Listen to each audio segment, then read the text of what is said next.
Hello, everyone. My name is Xavier Paul Setti. I'm going to be your presenter for today.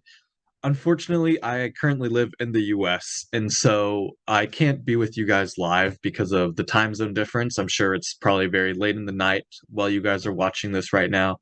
But I still wanted to share with you guys some of the lessons I've learned. And so I've pre-recorded this presentation. And with that said, let's go ahead and get started. So I'm going to go ahead and share my screen right now. And welcome to this presentation at the International Conference on Advances in Applications in Mathematical Sciences. A little bit about our agenda for today. We're going to have three main parts. We're going to have some corporate objectives, personal projects, and conclusions. The corporate objectives part is going to go a little bit into my experiences at American Express and USA, which are two companies that I worked with. And then I'll go into some of my own personal projects that I've done. And then after that, we'll go into some conclusions about that, just elaborating, a little bit more on how the lessons learned from the corporate and from the personal can apply to your lives, how you can learn from them, and in order to be better mathematicians, better computer scientists, and just better problem solvers in general. So first, a little bit about me.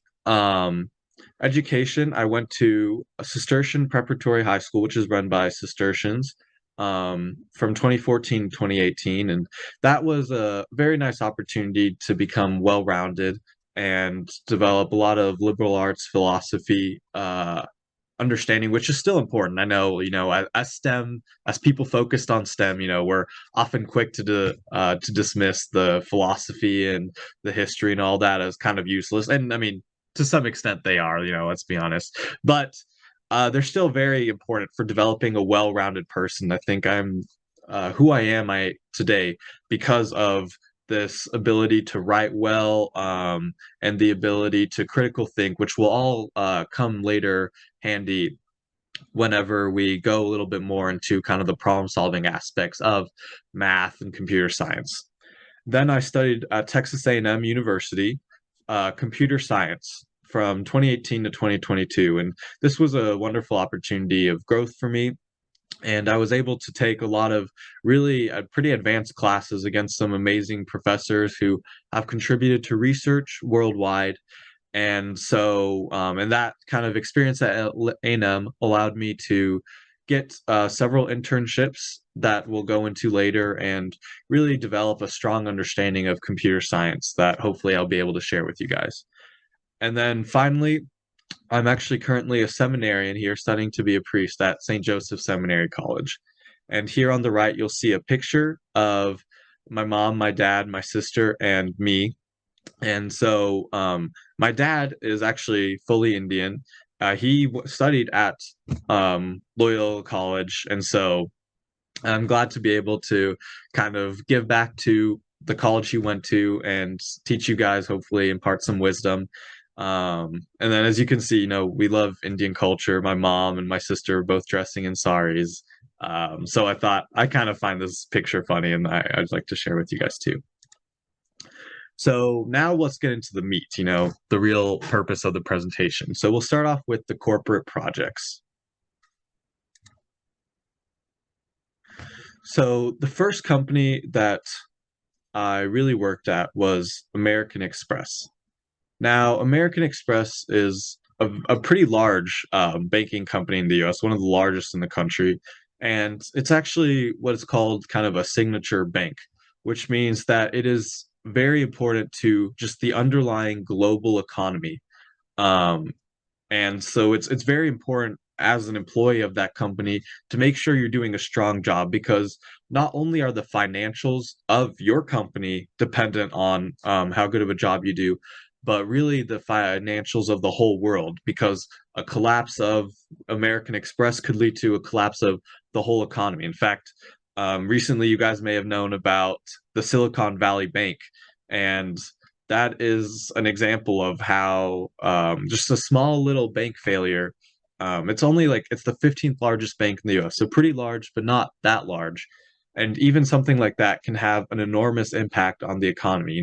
Stocks were going down significantly. There were big questions raising up. So it's important for each kind of person to do their job because without that, there can be repercussions for the whole world. American Express has over 5,000 crores in revenue, so $50 billion just in 1 year, which kind of goes to show the massive scale of the company. And kind of the primary thing that American Express is known for is the premium credit cards. So this impacts kind of a lot of the business sense for American Express, as you'll see. We kind of have this picture of the American Express Gold credit card, and so lots of customers who spend a lot of money through American Express, which means they're very valuable, and that makes things like data analytics and just knowing the customer very important because without that, um, it would be difficult for American Express to cater to its customers and to truly understand how to grow the business, which, as we know, is very important. So this brings us to kind of the problem that I was in charge of solving as a software engineer at American Express. So, with as a large company, operating throughout the world, there's a lot of different compliance organizations that each want to make sure that, customers are being protected and that nothing kind of illegal is going on. And so, in order to do that, in order to do their job, these compliance organizations have their own databases of data that they use, and they need to be able to access American Express's data, its own data on its own customers. They need to have some sort of way to access that through like an API or through something like that. And so there's actually a lot of very interesting math applications, and this is kind of a growing area because a lot of this is dependent on having, large data sets and being able to run things like statistical analysis on it, developing AI, machine learning to have some algorithms that will be able to spot important things like fraud, and money laundering is a big issue, especially in the US. And so we need to be able to have good access to data that will allow us to solve this problem and be able to really make a better product, both for like countries as a whole and for the customer. So the solution to this is something called Apache Hive. Um, so with something like American Express, you have, so many transactions just every day, millions, billions of transactions. And obviously, in order to better cater to customers, American Express wants to store this information and so that it can kind of develop a better holistic understanding of how the customer acts and so that we can provide, better um, products and services for those customers. So traditional database, something like SQL, it's good, it's useful, but it's not really designed for very, very large scale data. And so we have something called big data. And at American Express, the technology that we were using to enable that was Apache Hive. You can see that right here. And so Apache Hive is kind of it's a framework basically that allows companies that need, access to trillions of data points to build on top of Apache Hadoop, which is essentially like a file system that is specifically designed to allow for fast querying and just yeah, efficient storage of these millions and trillions of data points. And so you can kind of see here just the overall architecture of this. So you see we're able to store metadata here. We have a driver, and then we also have a command line interface and even a UI that allows us to access this. But unfortunately, because it's different than a traditional sequel, um, these these financial these financial compliance regulators, they don't have access to this big data. This big data storage is actually internal to American Express, and we don't want, the any other companies or organizations or regulators having access to this, because that would be a breach of customer information.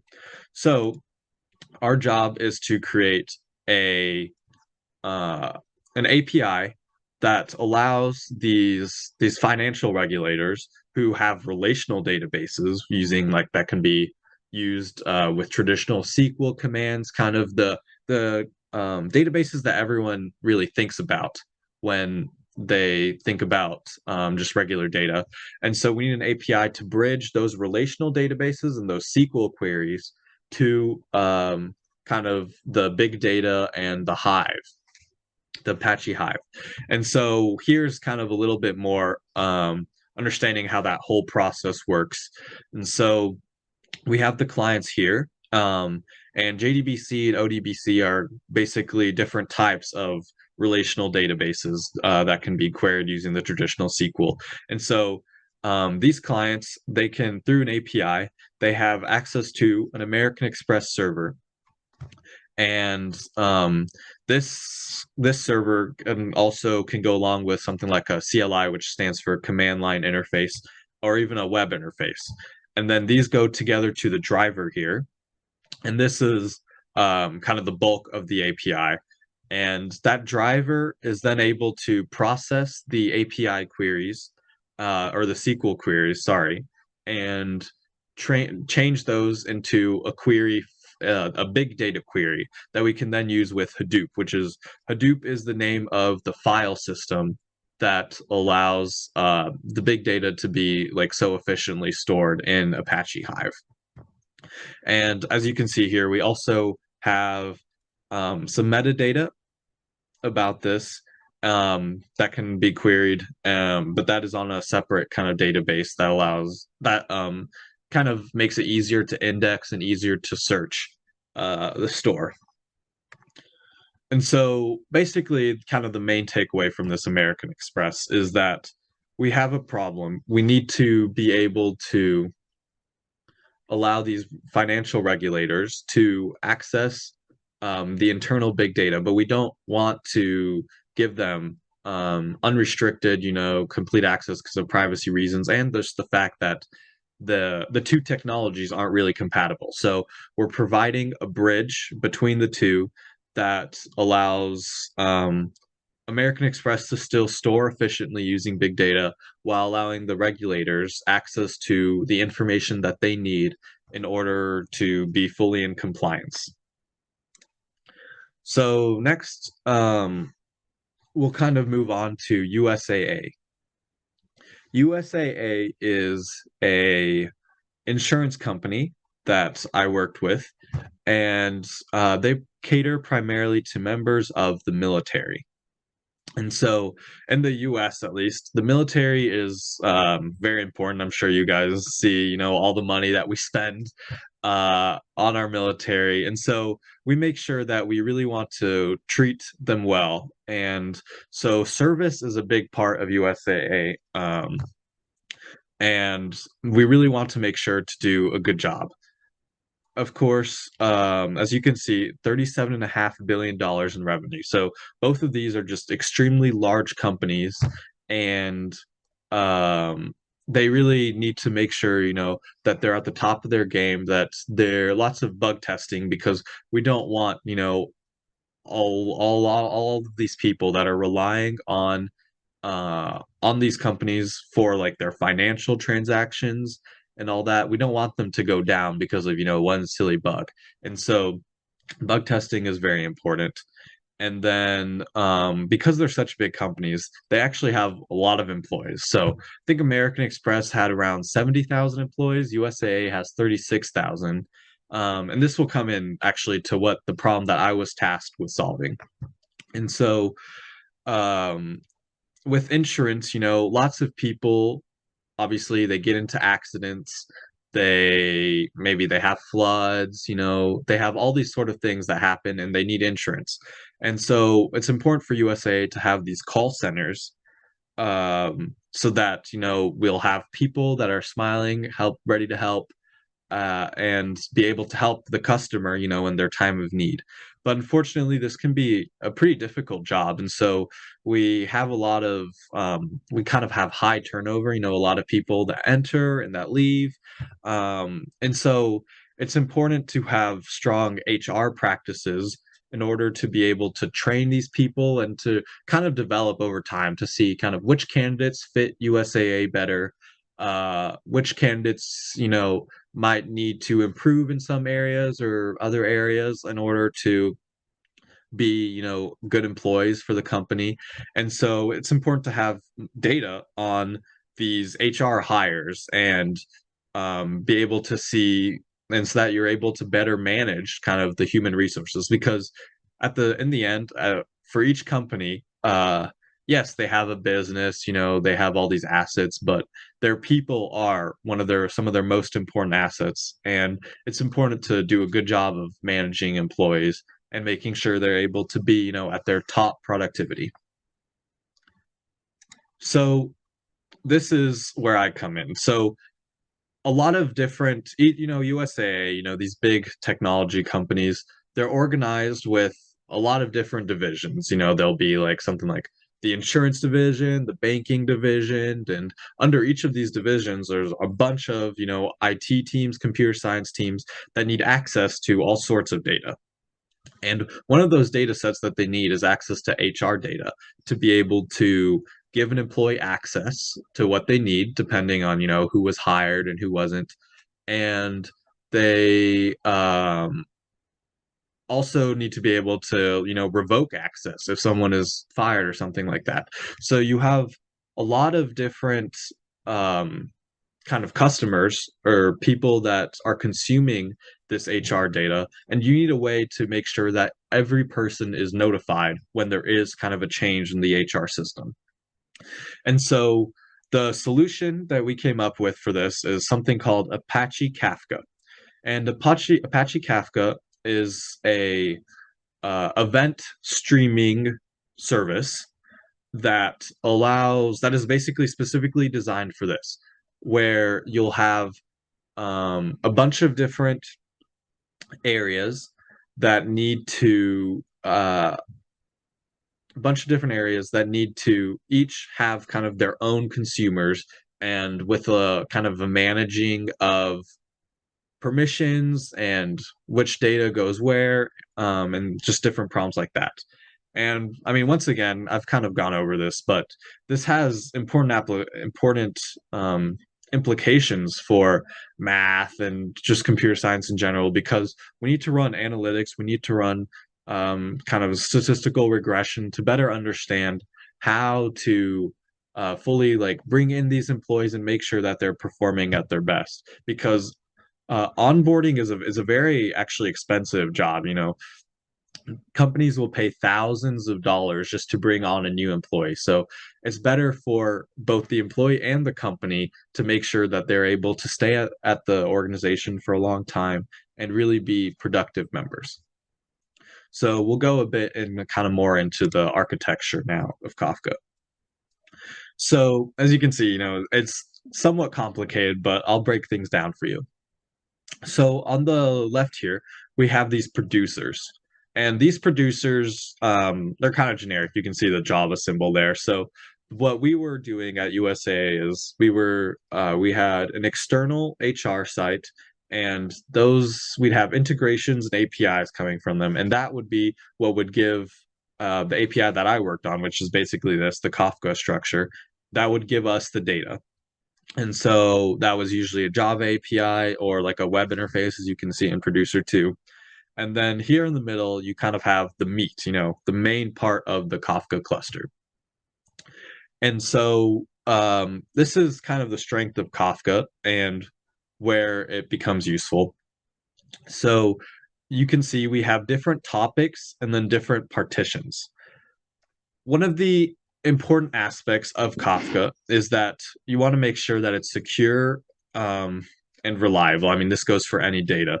But Kafka actually inherently makes sure that there is data redundancy and that just if there's any failures in the system, there's always kind of a backup so that nothing important is lost. Because with stuff like this, you don't want an employee who might have left their job to still have access and then be able to spread lots of customer information online or steal all sorts of data. And so that was a key point of emphasis when we were kind of creating this solution. And the topics themselves are essentially kind of these message groups.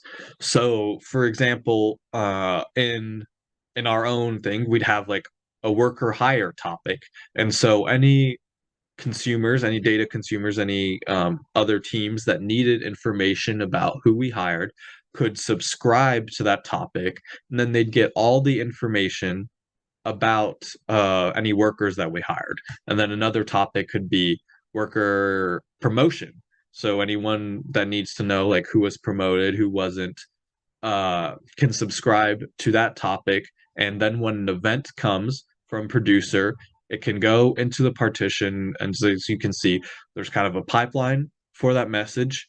And it can go to any data that we need. And so, kind of important to all of this is down here at the bottom, this Apache Zookeeper. And this is the main element that ensures redundancy and makes sure that everyone kind of understands or basically all the consumers are able to ensure data integrity and allow for the system to kind of just function smoothly. Because as you can see, there's a lot of different connections, there's a lot of complicated relationships. And so there needs to be some sort of way to mathematically, um, ensure that the message is getting where it needs to go and that it has, all the data, that there isn't any data loss. And so you can kind of see sample consumers here that were consuming this data that were reading the partitions, reading the topics, and receiving that data. So Apache Spark, which is similar to Apache Hive, kind of that big data that I mentioned. So USA also had that store, and we need to keep that information updated. Hadoop is also big data, is that file system that I mentioned. And then Solr is a set of indexes to allow for searching. So searching is obviously a hugely important part of computer science, and it's a very mathematically oriented project because it's all about kind of optimizing the algorithm and ensuring that with indexing and things like that you're able to do that quickly. And then HBase is a document oriented database, which is also different from SQL and allows for more asymmetric kind of data. And then, of course, just any generic Python APIs that other groups would want, and things like that. So now we're going to go a little bit into the personal projects. Um, and so the first one is kind of 10-minute blocks. So just as a quick recap, these personal projects are things that I was working on just by myself as in order to solve a problem. So with 10-minute blocks, this is an app that's actually currently on the iOS App Store. It's not for Android, unfortunately. Um, but basically, the problem is I wanted to know where my time went. Because, if you think about it, if we work for 40 hours, and then we sleep, and then we have social time, but we don't really know like where exactly that time went. And so with this, the premise is that you can divide your day up into different 10 minutes blocks. So you can see 9 o'clock, 9:10, 9:20, 9:30, 9:40, 9:50. And each of these blocks represents a way that that person used their time. But the problem, of course, is how to handle time zone changes. And so I had to, this kind of goes to the problem solving aspect. So I basically just had to work through different ways because with time zones, with a calendar, it's easy for them to just, shift all the times up and down. But with this, it wouldn't make sense, for instance, for someone if I traveled to India and then all of a sudden something that was, at 8 a.m. in here in the US would then be at um would then be, be at like midnight. And so that wouldn't in India. And so that wouldn't make sense, for the user to understand because everything would be shifted automatically. So we wanted I wanted each time block to have its original time that was how it was recorded. But of course, this leads to many problems because then you need to have some sort of element in the UI to do that, and you just need to be able to mathematically make sure that each hour block is full and structure the data in a way such that it's able to still be presentable to the user, even though kind of in the background it's all disjointed because there's different time zones. And then here we have I Confess, which is kind of the latest app that I've been working on. And so here, there's many different aspects to this, but the one I think that is most interesting is the this page that allows you to search for a church nearby, and then it will show you which ones and kind of put them in order. But of course, the problem is you can see the screen is a little cluttered. And so what I had to do was get away for this screen, which is a little cluttered now, to really show kind of the most important, which is this part right here. Oops. This part, which is the real church data information. And so I'll switch to my Mac here and kind of show you the source code and show you how I tried to solve that. Okay, so now we're here on my Mac, and as you can see, we kind of have the source code here of the app, my personal project. So I'm just going to give you a quick illustration of the app. So while this loads, I wish I could have included more of my source code in this presentation, but unfortunately, we're limited for time, and so we'll just have to do with this short little demo. But here we'll illustrate the problem a little bit. So as you can see, if you want to search for confession, you can type in something, let's just go with maybe something like Area 51. We'll do this alien center in Nevada because, who knows, maybe the aliens need to go to confession too. And so you can see here that there's a list of churches, but you see the space for it is actually quite small. This is an important part of the that we want the user to be able to see, but in the end, because of all the other stuff that we need to include, there isn't much space to view it. So, as a solution to this, what I did is I actually created a way for the header and the footer to move on scroll. And so you can actually see here at the bottom, there are some errors with it, but it'll move up and down. And we'll build it again, and you'll kind of see the difference in how this was just a way to think about it. We can't move those UI elements. They're an important part of the experience because the user needs to be able to change all these things. But by thinking kind of creatively, you can actually have more of a dynamic UI, even though it's a little harder. And I actually had to develop like an algorithm and do some math in order to calculate the different values for the animation. Using that, I was able to come up with a solution that worked better, that allowed me to have the best of both worlds, where the user was able to both have the control and also still be able to see all the content that was important. So here we'll go ahead and go back to our Alien Center. And as you can see, if we go to a day with data, now when we scroll, it's actually going to move up fully. And you see, this gives us a lot more space to visualize the content.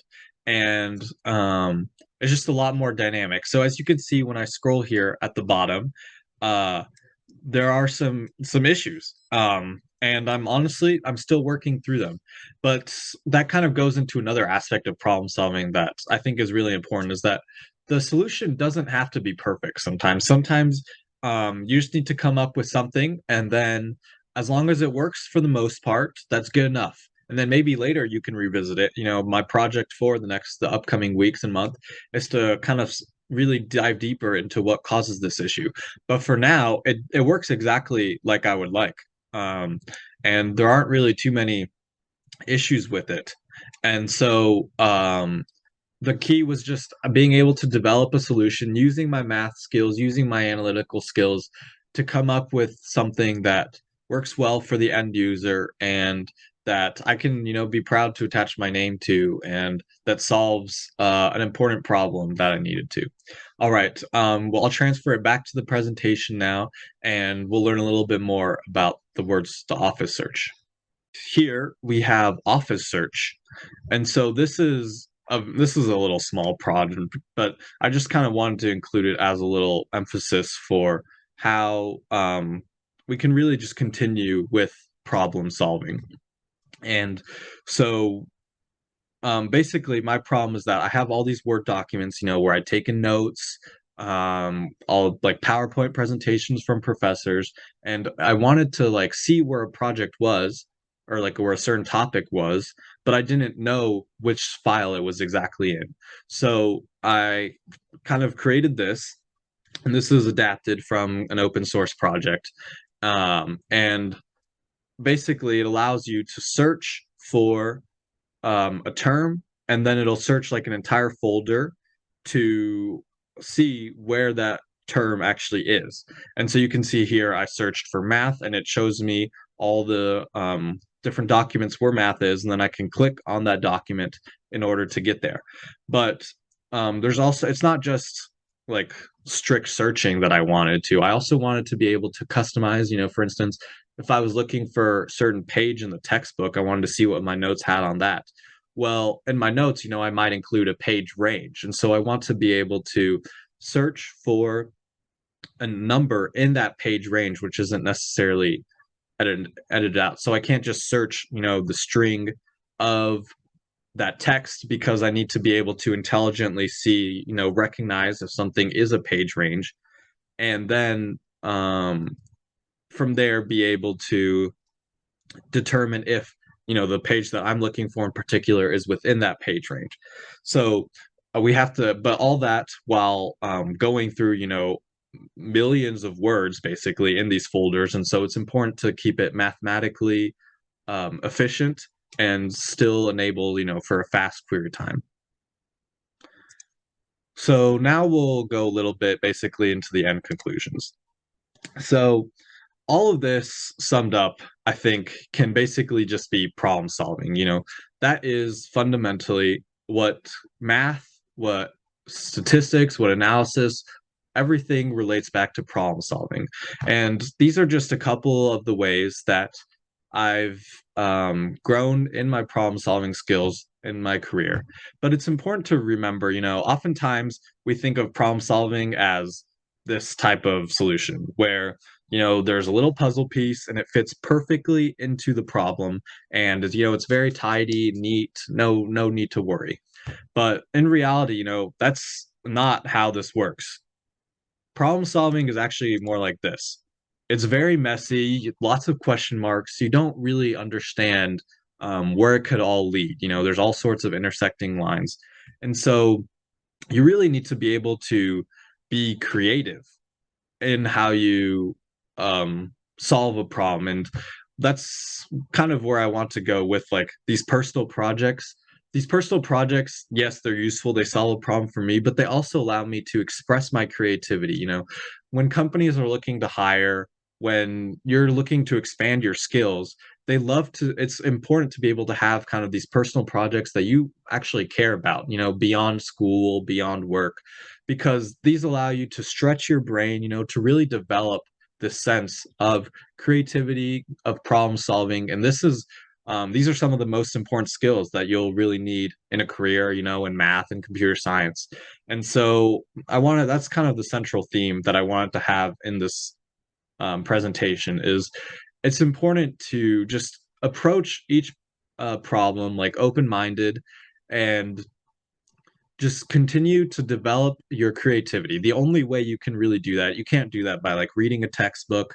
The only way you can do that is by looking at it and just by, racking your head, maybe spending a day, a week, could take a long time, but just finding a solution. It doesn't even have to be the best one, it just has to be a solution. Sometimes that's all that's good enough. And you can really only do that by finding a project that you are really passionate about and then just putting in the time and effort um, to really come up with something that you can be proud of. And this is, the best way to grow and these skills that are really important. It's hard, it's hard to put on a resume. You can't really do that. And so we oftentimes, as mathematicians, as computer scientists, we can under undervalue this element because it's hard to quantify it. But this is what's gonna determine, how successful you are in a job. And so I wanted to take this moment to really encourage you all to work on this and to make sure that